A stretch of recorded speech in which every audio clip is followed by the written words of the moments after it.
Boa noite, bem-vindos. Este é o especial em informação, sexta-feira, edição para sexta-feira, 7 de agosto de 2026. Vamos hoje olhar para os 10 anos de governação de Rogério Zandamela no Banco de Moçambique. O mandato termina agora em setembro. Ele assumiu as funções de governador do Banco de Moçambique em setembro de 2016, indicado pelo Presidente da República, então, Filipe Jacinto Nyusi. E para melhor compreendermos, analisarmos, refletirmos em torno destes 10 anos, as principais decisões tomadas pelo Governador e pela instituição como tal, contamos aqui nos estudos com a presença de Egas Daniel, é estudioso de economia, é economista, docente universitário. Doutor Egas, obrigado por aqui estar. É um reencontro depois de uma temporada que juntos passamos no programa Economia e Sociedade, aqui mesmo na MBC TV. Boa noite, muito obrigado pelo convite. Cumprimento a si, de facto é um reencontro consigo e com os telespectadores, depois de muito tempo, sobretudo só para tratar de assuntos económicos relevantes. Sim. E desde já agradecer de facto por esta oportunidade, pelo convite. E é sempre um prazer, na verdade. É bom que se diga. O Dr. Egas é um quadro aqui da casa. Ele conduz um programa, o Mercado de Capitais, um programa de referência no panorama de informação, sobretudo de mercados e economia do país. Dr. Egas, o governador Rogério Zandamela assumiu o Banco de Moçambique em setembro de 2016. Vai ser agora, neste setembro, 10 anos precisamente. E assume a liderança do Banco Central num contexto particularmente difícil para a economia moçambicana. Estávamos ainda no epíteto das dívidas ocultas, forte depreciação do metical, a inflação elevada. Que economia Rogério Zandamela encontrou quando assumiu o Banco de Moçambique? Bom, acho que este é um ponto de partida extremamente relevante. Nós temos que primeiro analisar que a economia de Moçambique vinha bem até 2015. A taxa de crescimento era a famosa 7%. Moçambique era, quer dizer, o exemplo para a África subsaariana em termos de crescimento econômico. E, portanto, tínhamos aquele todo cenário de boas perspectivas de exploração de recursos naturais, o gás natural, enfim.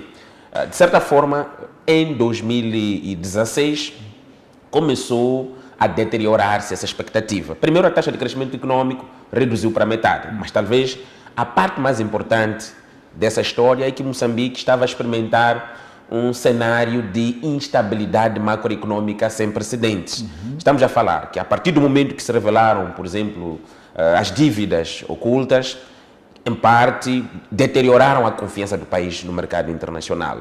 Isto levou a tudo que nós assistimos, a depreciação do metical, sobretudo porque a suspensão de apoio ao orçamento do Estado vinha sob forma de divisas, a deterioração da confiança também reduz e retrai, de certa forma, o investimento direto estrangeiro, e isso estava combinado com outros fatores. Atenção que não foram só as dívidas não declaradas que de facto levaram a forte depreciação do metical. Tivemos uma queda de preço de commodities, sobretudo o carvão mineral, que o país era forte exportador e ainda o é até hoje.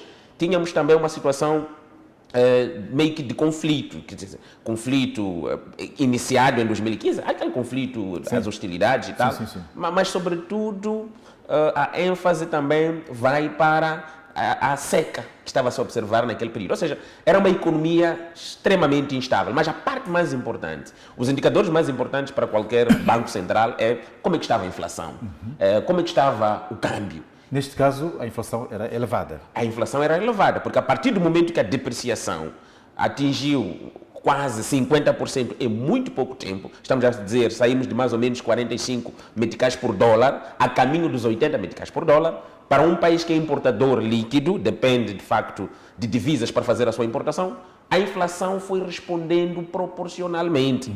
Tivemos um aumento da inflação que ascendeu aos 26%, uma inflação também sem precedentes. Então, o governador do Banco de Moçambique pega o país, ou pega a economia, pelo menos na vertente macroeconômica, na vertente da política monetária, numa situação de extrema instabilidade. E talvez tenha sido a razão pela qual o perfil podia ser o mais adequado para aquele momento. Alguém para poder gerir a estabilidade do ponto de vista macroeconômico. A sua orientação, a sua experiência no Fundo Monetário Internacional, sobretudo em países que tinham problemas com ajustamento estrutural, o Zimbábue, alguns países onde ele passou, tinha alguma experiência do ponto de vista de ajustamento estrutural das suas economias, também a sua experiência no lado de gestão monetária, da política monetária, enfim, me parece que a postura inicial assumida logo em 2016 de aumentar, por exemplo, a taxa de juros em 600 pontos base, algo também com muitos poucos precedentes, quer dizer, uma medida extrema em termos do aumento da taxa de juros, aumento pelo menos das taxas de juros de referência na altura, condizia, ou pelo menos o aperto inicial que nós vimos, condizia com a situação instável que o país estava a viver. Naquele momento, o país não estava a precisar de alguém, talvez, moderado. Não estava a precisar de alguém equilibrado. Precisava exatamente de um xerife. Precisava de alguém que colocasse as contas em dia, reajustasse a economia, trouxesse o câmbio aos níveis.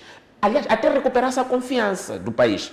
Porque a confiança foi perdida por causa das dívidas ocultas, Fundo Monetário Internacional e os seus parceiros suspenderam o apoio ao orçamento do Estado. Talvez tenha sido até uma das razões pela qual a origem dele, do FMI, deve ter adicionado também uma dose de credibilidade para quem vai fazer a gestão macroeconômica. Então, eu vejo uma missão clara. Foi uma escolha sábia, podemos considerá-la assim, do anterior Presidente da República. Eu acho que para um contexto onde estávamos a lidar... Acertada. Eu acho que foi uma escolha acertada na medida em que estávamos a lidar com duas questões fundamentais. Primeiro, uma forte estabilidade macroeconômica, que eu já fiz referência, mas segundo, credibilidade. Uma das coisas que piora ou deteriora, ou pelo menos reduz a eficácia da política monetária, uma das coisas que às vezes leva ao aumento de riscos sistêmicos, uma das coisas que deteriora, quer dizer, piora a situação da estabilidade macroeconômica, é quando os agentes econômicos já não têm confiança, por exemplo, sobre a moeda. Quem confiaria no metical numa situação em que em pouco tempo está a depreciar de forma significativa? Idem a inflação importada. Uma inflação que estava a ascender aos 26%, é extremamente grave para a previsibilidade, é extremamente grave para a estabilidade entre os consumidores, entre os poupadores, enfim, os agentes econômicos de facto encontravam-se, pelo menos numa situação em que a primeira solução de todas era estabilizar a economia. Era necessário fazer tudo que fosse preciso para estabilizar a economia. Até porque o crescimento econômico é uma variável que depende também da estabilidade. Eu não vou investir quando houver uma forte instabilidade. Eu não vou colocar o meu dinheiro no setor produtivo quando não tenho certeza sobre como é que se vão comportar as variáveis macroeconômicas. Então, trouxe-se alguém que carregava também a dose de credibilidade necessária para criar confiança no mercado doméstico e no mercado internacional, na condução da política monetária e na retoma da estabilidade necessária para, sobretudo, garantir que os agentes econômicos voltassem a confiar na nossa economia. Na verdade, um ilustre desconhecido para o grosso da população do país. Alguém que esteve 40 anos fora do país, fez carreira fora do país. Sim. E era um estrangeiro, entre comas, em Moçambique, como governador do Banco de Moçambique.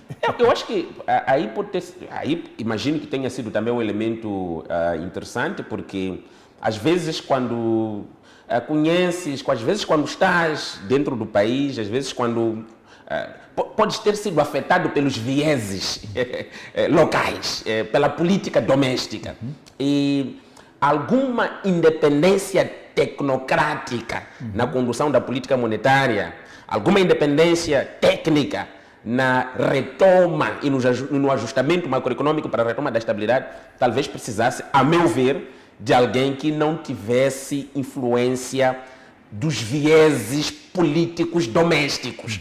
Alguém que, de facto, não tivesse a ver com nada.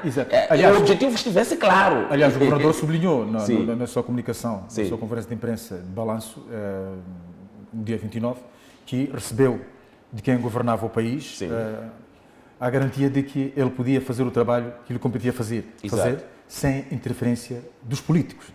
Não, isso é extremamente importante, porque credibilidade na economia, confiança dos agentes econômicos, sobretudo em relação às variáveis macroeconômicas, é extremamente importante para a formulação de expectativas e, de facto, para o investimento, para o crescimento econômico, para o impacto posterior, por exemplo, das demais variáveis macroeconômicas. E era necessário tornar o governador imune a qualquer pressão política, pelo menos para que ele fizesse aquilo que fosse necessário. Às vezes, veja só, infelizmente a economia não é uma, quer dizer, não é uma ciência, é uma ciência social mais exata, mas não é tão exata quanto parece. Ela é influenciada pela economia política, ela é influenciada pelos agentes econômicos, pelo comportamento dos agentes econômicos. São feitas pelos As projeções são feitas, algumas delas falham. Precisávamos, de facto, de alguém que naquele momento o foco fosse independentemente, por exemplo, dos custos imediatos para alguns agentes econômicos. Se essa medida trouxesse de volta a estabilidade, ela tinha que ser tomada. É por isso que as taxas de juros ascenderam a níveis astronômicos, quer dizer, 27%, pelo menos em termos de taxas de referência, prime rate na altura.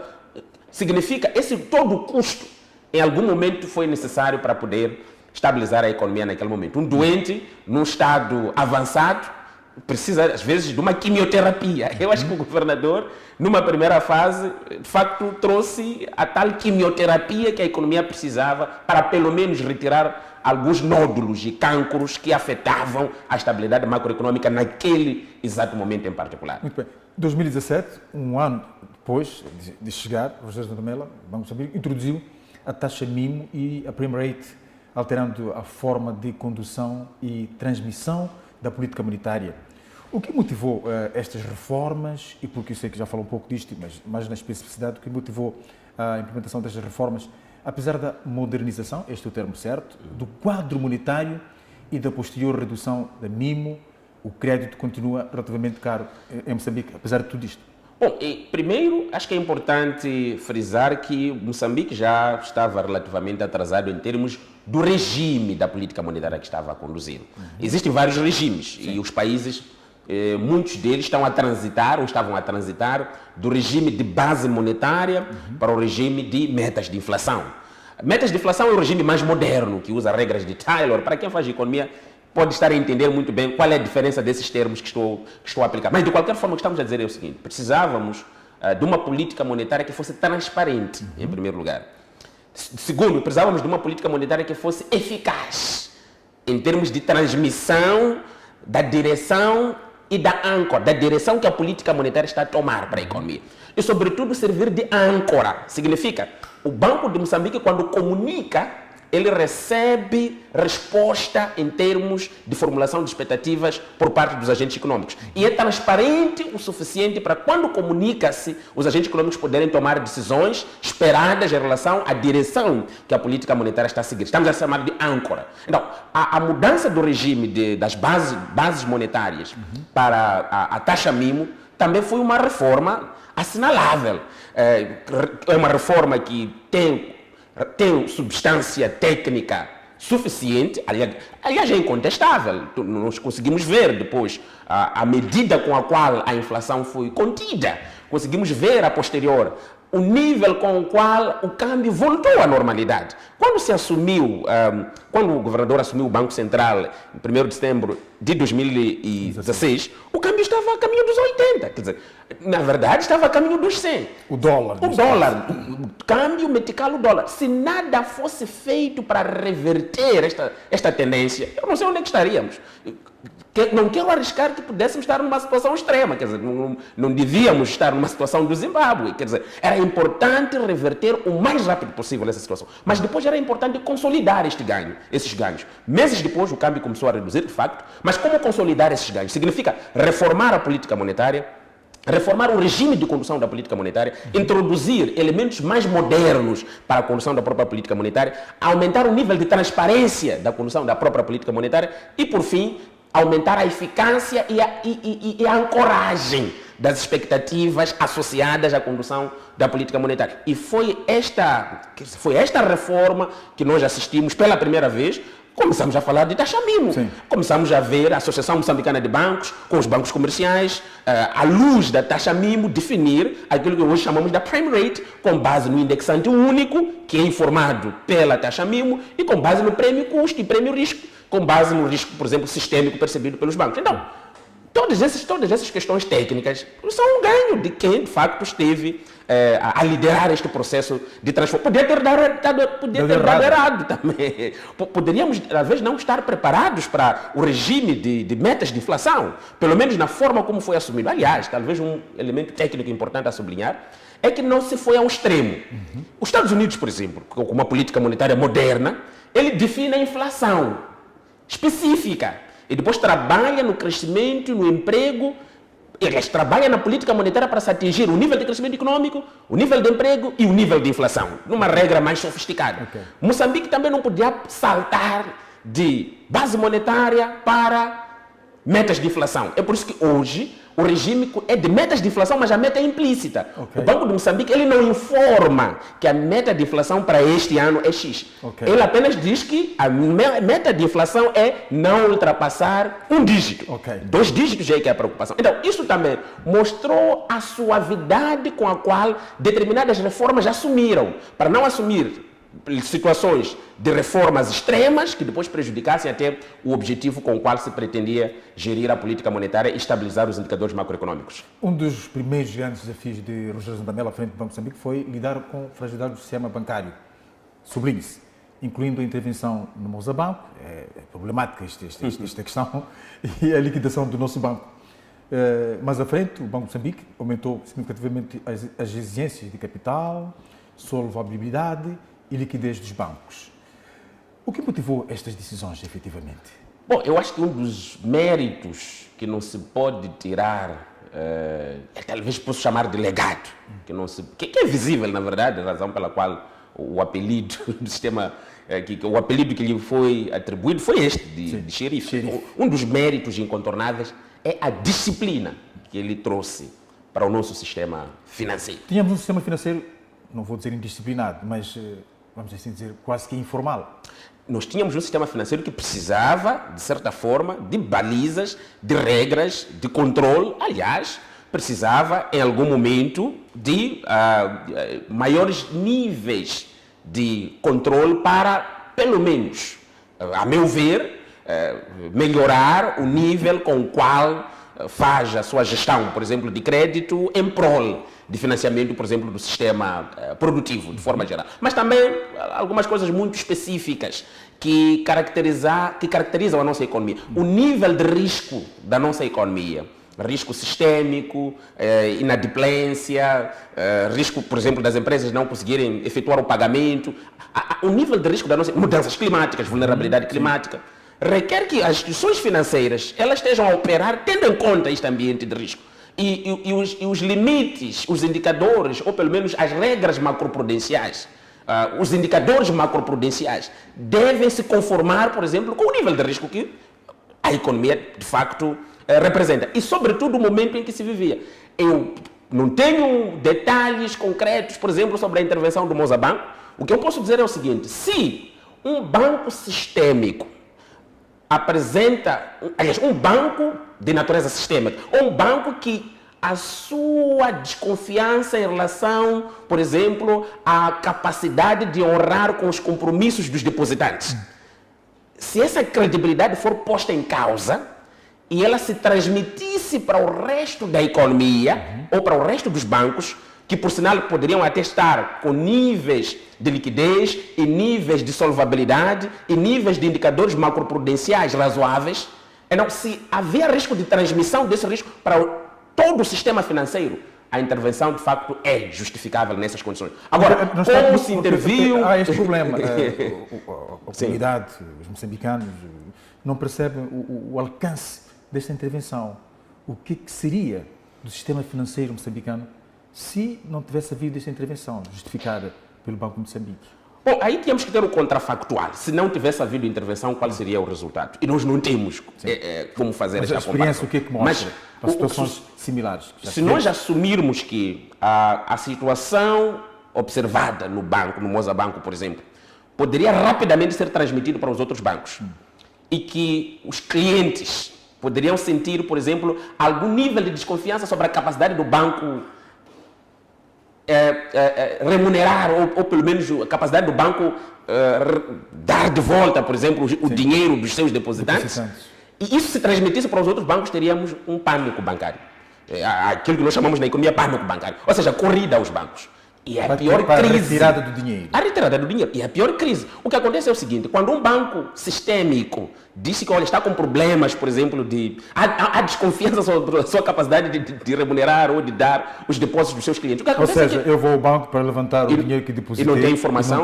E depois disso, depois é transmitido. Parece que os bancos... A informação... parece que os bancos não estão a pagar. Não estão a pagar. Para onde foi o nosso dinheiro? Para onde foi o nosso dinheiro? Quer dizer, em função do risco, da magnitude que isto representa para a economia como um todo.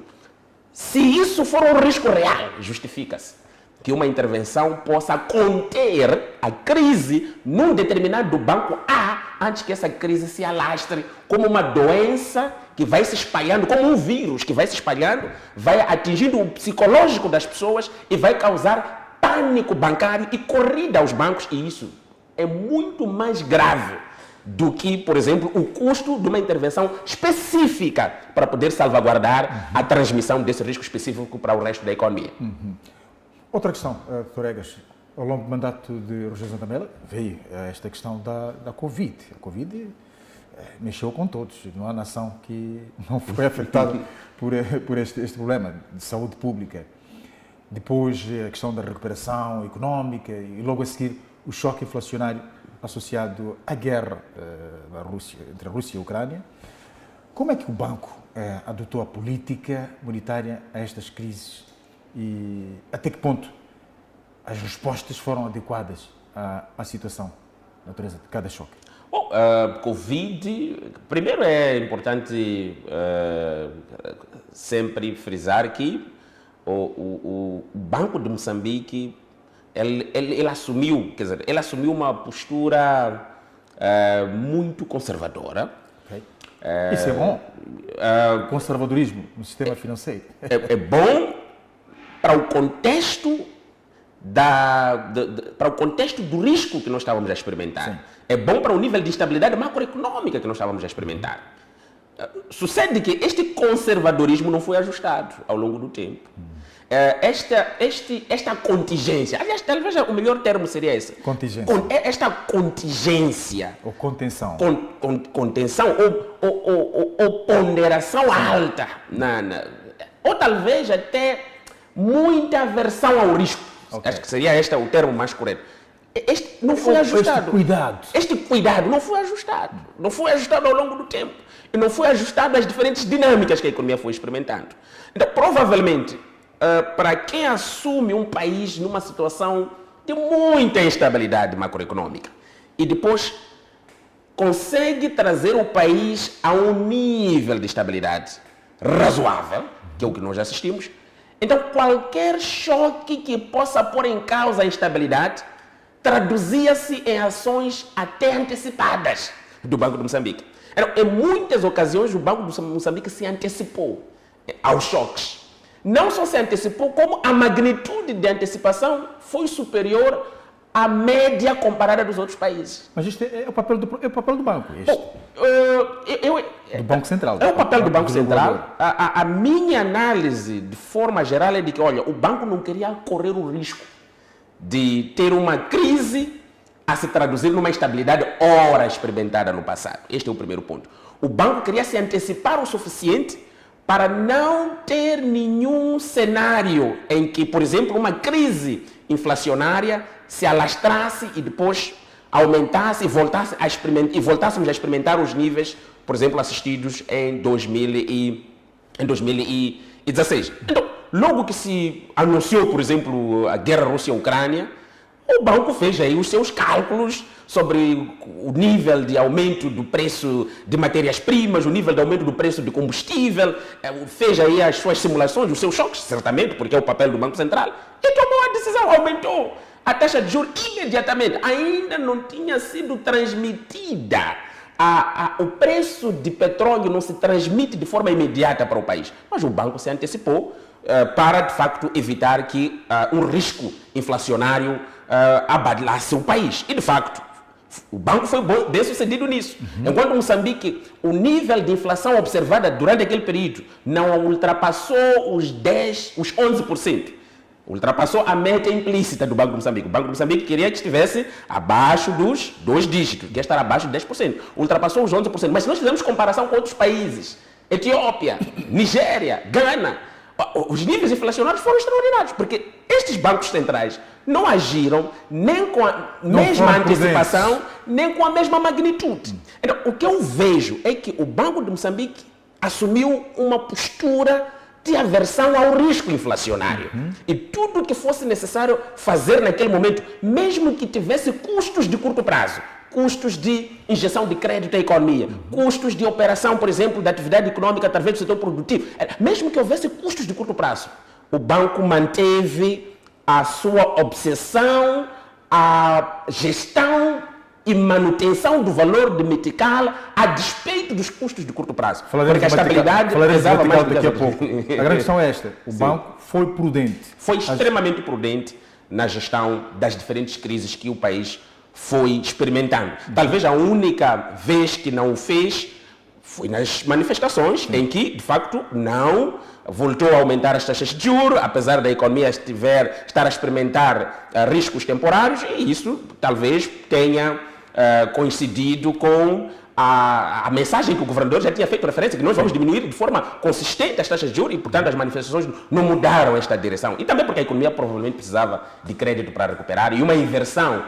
da política monetária poderia inverter a mensagem que se pretendia transmitir, da que a economia precisa recuperar depois, por exemplo, da destruição dos ativos assistidos no âmbito das manifestações. O Metical tem mantido uma performance, estabilidade pouco comum. Face ao dólar, que é a moeda, é a divisa de referência. Isto já desde 2021. Consideramos esta estabilidade cambial, um dos grandes sucessos da governação de Rogério Zandamela, ou existe o risco de ela esconder algumas armadilhas? Bom, a estabilidade do Metical foi um sucesso logo a priori. Logo nos primeiros, a trajetória do câmbio tinha que ser interrompida, senão gerava problemas sérios para a inflação importada. Conseguiu-se controlar isso. O câmbio voltou aos seus níveis de equilíbrio. Se foi por excesso de prudência ou não, o que vimos é que, em algum momento, durante os últimos 10 anos, o Metical começou a apreciar. Vimos até uma apreciação. O de apreciar é melhorar. Melhorou o seu valor. Sim, melhorou o seu valor. O seu valor até chegou a atingir 55 meticais por dólar. Atenção! Isso já estava. Se isso continuasse desta forma, ia trazer consequências negativas para a economia. Porque a competitividade das nossas exportações poderia ser colocada em causa. O banco fez intervenções pontuais no mercado monetário.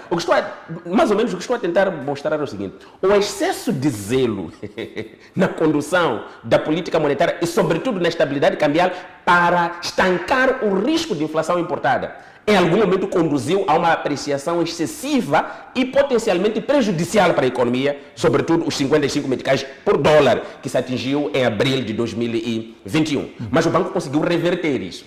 A reversão disso, fomos vendo, o câmbio foi depreciando paulatinamente até atingir os 64. Só que depois estabilizou aí mesmo. Estancou. Não sobe, não desce. Não ata nem desata.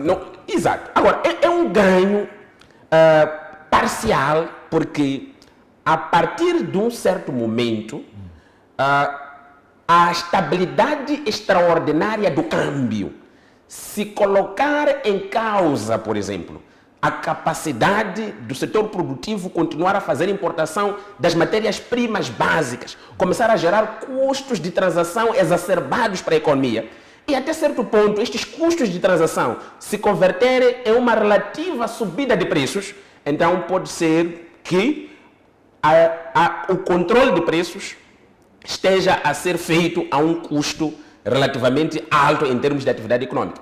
Mas este é um debate inacabado. É um debate também impreciso, Porque nós não temos o contrafactual. O contrafactual na economia é o cenário alternativo. Infelizmente, a economia não é uma ciência de laboratório, onde você consegue ver, consegue ver, por exemplo, se colocas, fazes uma reação, aqui tens uma resposta, fazes uma reação, do outro lado tens uma resposta diferente e comparas as diferenças. Na economia, não. Não é isso. A reação e a resposta acontecem enquanto estás a conduzir o barco. E acho que é isso que nós assistimos, que, por um lado, o câmbio ficou relativamente, extraordinariamente estável, consegue controlar a inflação, é um sucesso, mas não é um sucesso sem espinhos. E o espinho é este que os empresários fazem referência, da escassez de divisas. Agora, o que é que está-se a proteger? Protege-se a inflação, protege-se os consumidores, mas prejudica-se, de certa forma, a capacidade produtiva do país. E falaremos da escassez de divisas, esta dor de cabeça para o setor empresarial. Se bem que a questão dela faz já alguns anos, 2, 3 anos, que estamos nisto. Falaremos desta situação quando voltarmos do intervalo. Estamos hoje aqui com o Dr. Egas Daniel a conversar sobre os 10 anos de mandato de Rogério Zandamela como governador do Banco de Moçambique. Mantenha-se desse lado, que nós regressamos dentro de instantes. Até já!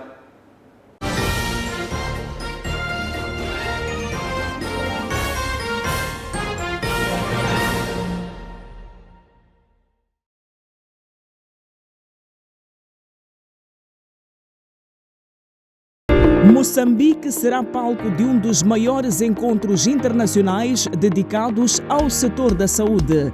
A Mozambique Medical Expo 2026, segunda edição. Um evento que vai reunir instituições governamentais, hospitais, clínicas privadas, distribuidores de equipamentos médicos, especialistas e investidores nacionais e internacionais.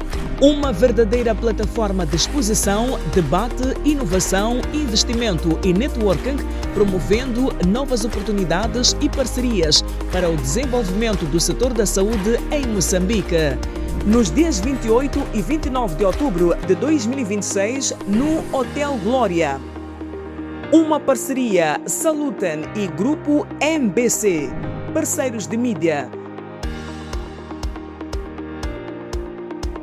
Parceiro institucional, Governo de Moçambique, ANARME. Parceiros.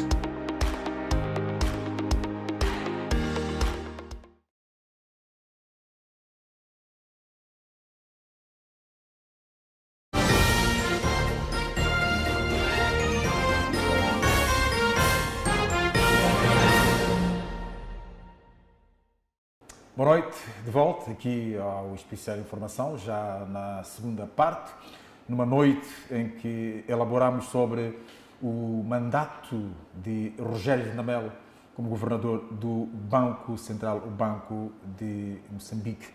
E aqui o convidado para esta edição é o economista Egas Daniel. Doutor Egas, quando saíamos para o intervalo, falávamos desta extraordinária, vamos dizer assim, estabilidade do metical face, sobretudo, ao dólar desde 2021. Ocorre-me agora uma questão, um facto. Foi neste período também que houve uma decisão de desdolarização da economia. Alguns salários eram pagos em dólares neste país e a partir desta uma determinada altura houve esta decisão de parar de pagar em dólar. Exato. Tem tudo a ver também com esta necessidade de estabilizar aquilo que é o metical? Bom, eu acho que... Dar mais importância, efetivamente, ao metical? Eu acho que enquadra-se, insere-se nessas medidas de tornar o metical a moeda que é usada para fazer transações domésticas, dar mais peso ao metical, até para aumentar a eficácia da política monetária. Imagine que o banco aumente as taxas de juros ou reduza as taxas de juros, mas pouca gente usa metical, num caso extremo.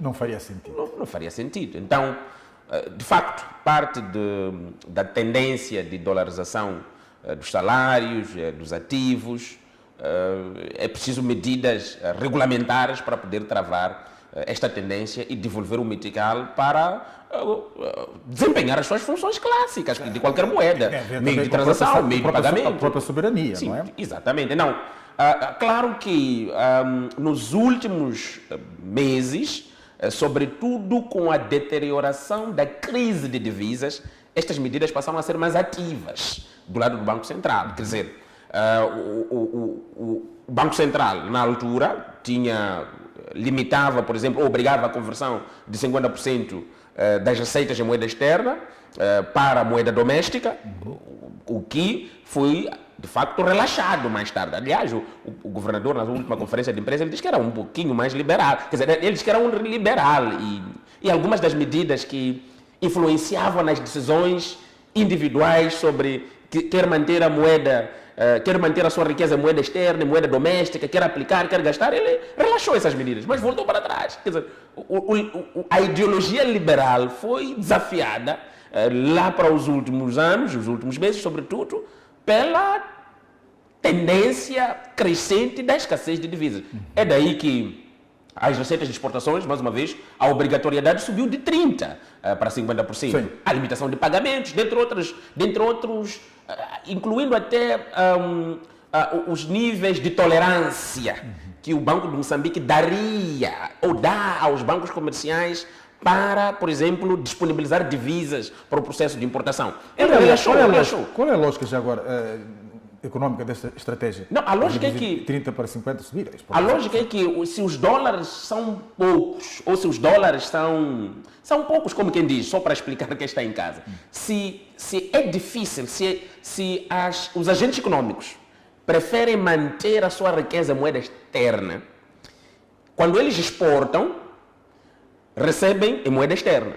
Entretanto, se eles não converterem parte disso, ou se não houver obrigatoriedade de conversão de parte dessa receita de exportação em moeda doméstica, significa que os bancos comerciais não vão ter a moeda doméstica necessária para quem pretende importar, de facto, conseguir importar. Então, eu vendo o meu camarão para a Europa, recebo $100 mil, eu deixo comigo, deixo na minha conta em $100 mil. Mas alguém quer comprar da Europa, provavelmente, algum bem, um iPhone, algum bem que custa, por exemplo, $50 mil em meticais, por exemplo.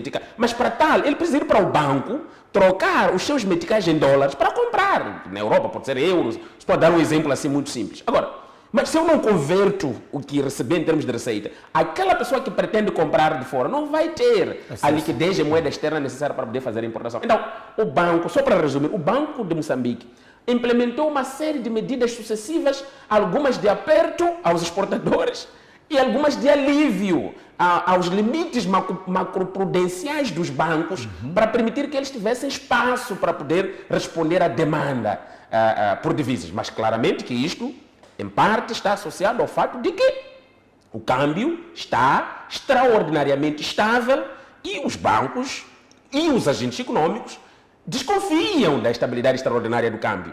Não acreditam tanto na permanência em médio e longo prazo deste câmbio e preferem continuar a guardar a sua riqueza em moeda externa, na ideia de que a qualquer momento isto vai desvalorizar. A qualquer momento, o câmbio vai depreciar, o metical vai depreciar. Então, prefiro manter em dólares para quando depreciar eu tiver grandes ganhos. Então, em parte, esta especulação do mercado pode estar a agravar, por exemplo, ou agravou de certa forma o cenário de escassez de divisas e sobretudo quando estivemos no contexto das manifestações. Sim, mas é importante não tirar também a medida que o Banco de Moçambique tomou de retirar a sua mão, a sua almofada no processo de importação de combustíveis. Sim. Também gerou algum pânico no mercado, quer dizer, gerou alguma pressão sobre as divisas que existiam no mercado. Na verdade, a deterioração da crise de escassez de divisas, parte dela foi alimentada por esta retirada da mão do Banco de Moçambique no processo de exportação, de importação de combustíveis, que naturalmente ocupam, grosso modo, 1/3 das nossas exportações são em bens intermediários sob forma de combustíveis. Muito bem.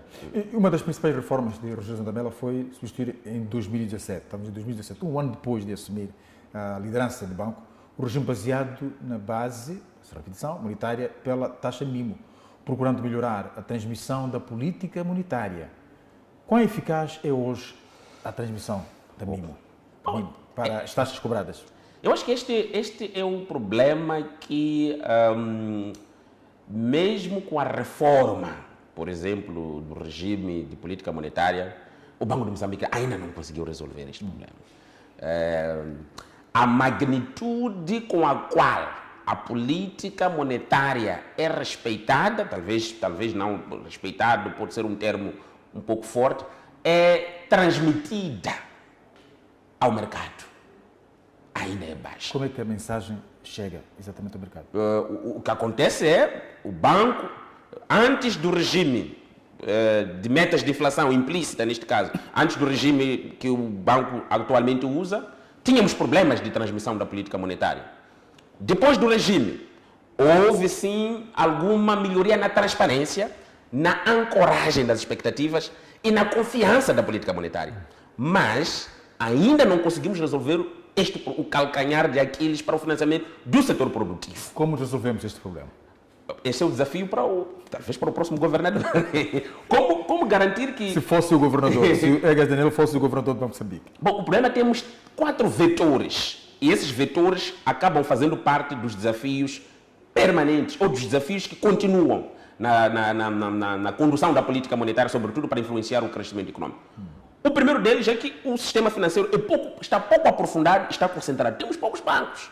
Há aqui um oligopólio bancário que lhes permite, mais uma vez, numa situação em que tens um oligopólio e com muitos clientes, os preços, e neste caso a mercadoria que estamos a falar é o dinheiro, eles respondem à estrutura de mercado. E uma estrutura de mercado concentrada, de certa forma, limita incentivos para a redução do preço da mercadoria que é vendida. Neste caso estou a falar do dinheiro. A segunda coisa, o Estado continua a ser um dos calcanhares de Aquiles para a eficácia da política monetária, sobretudo quando estamos em períodos de expansão monetária.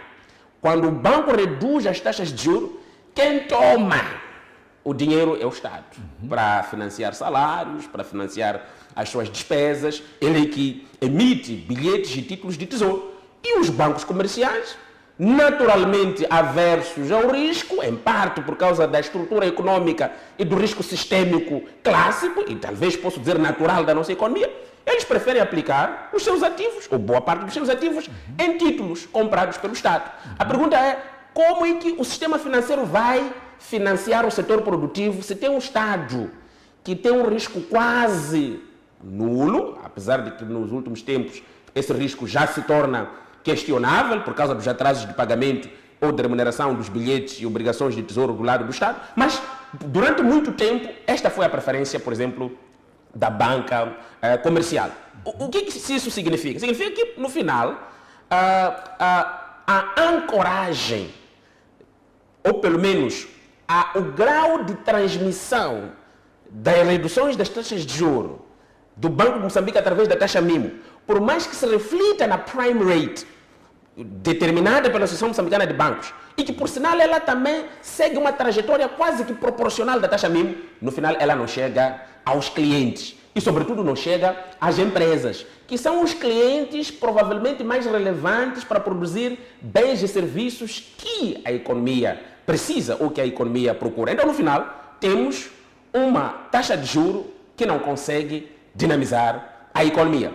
E este é um problema que vem de lá do passado, não foi resolvido ainda, e talvez a resolução tenha sido muito pouca. Melhorou-se a transparência, melhorou-se a ancoragem, melhorou-se a confiabilidade da política monetária, mas ainda não se consegue transmitir, talvez nem 50% da sinalização, por exemplo, de uma política monetária acomodatícia, não se consegue transmitir para o setor produtivo. As empresas continuam subfinanciadas, as empresas continuam com dificuldades de aceder ao financiamento. É claro que alguém pode dizer, não, mas as empresas elas não estão organizadas, não têm contabilidade organizada, elas não têm um plano, balanços saudáveis, não têm demonstrações de resultados saudáveis.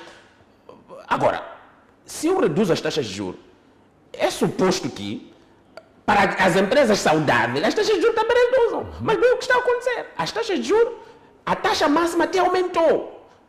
A taxa máxima registrada pelo Banco de Moçambique ou aplicada pelos bancos comerciais ao sistema econômico, aos agentes econômicos, até aumentou em alguns casos. A taxa média reduziu de forma tímida.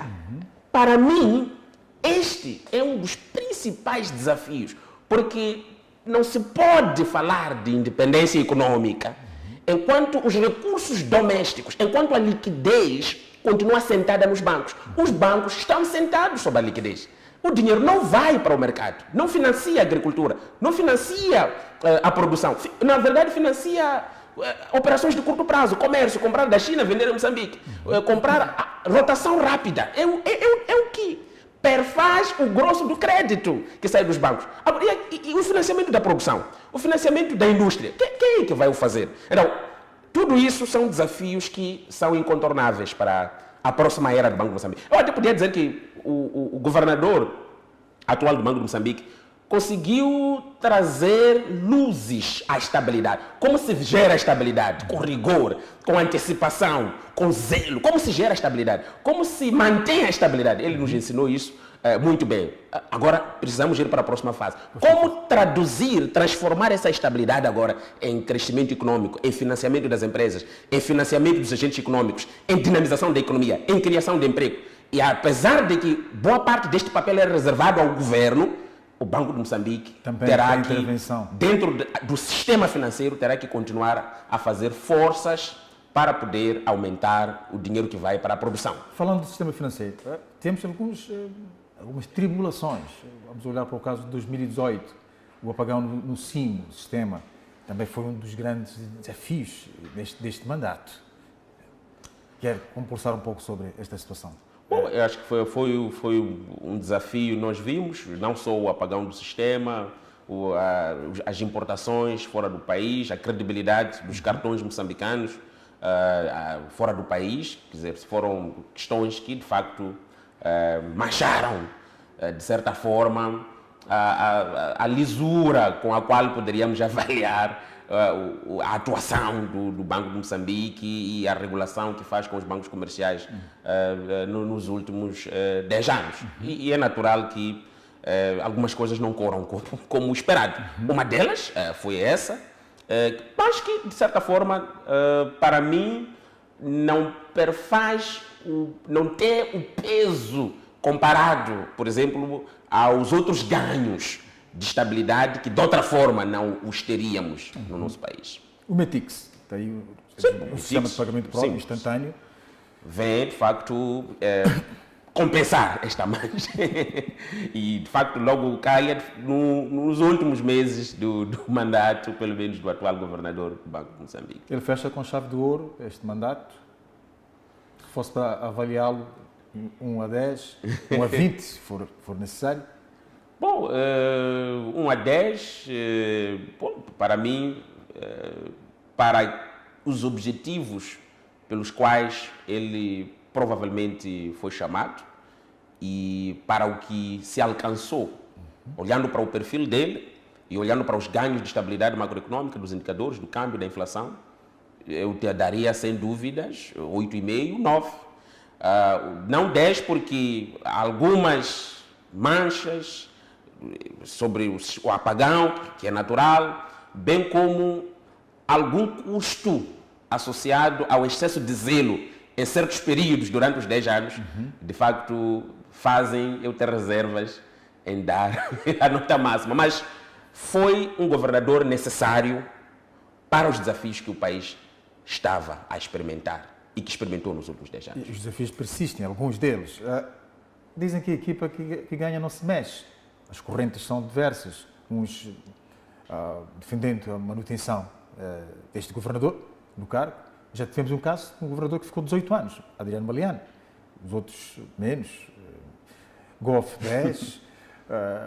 Acha que o atual Presidente da República ele tem mandato para isto?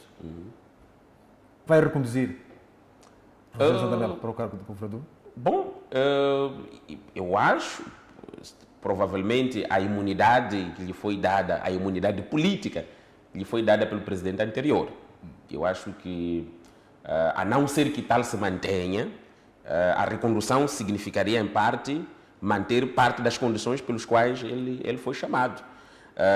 Então, vejo a manutenção como uma variável condicional a manutenção das condições para que ele continue a atuar na sua tecnocracia e na sua independência e falta de viés político, se é que já não o teve nos últimos 10 anos. Agora, o que me faria, quer dizer, isso é uma análise extremamente especulativa minha e individual, de facto, o que me faria, por exemplo, manter por mais algum tempo o atual governador, seria mesmo para ver como é que ele vai gerir a batata quente da pressão do câmbio e da escassez de divisas. Porque esta é uma batata quente que a qualquer momento deve ser arrefecida.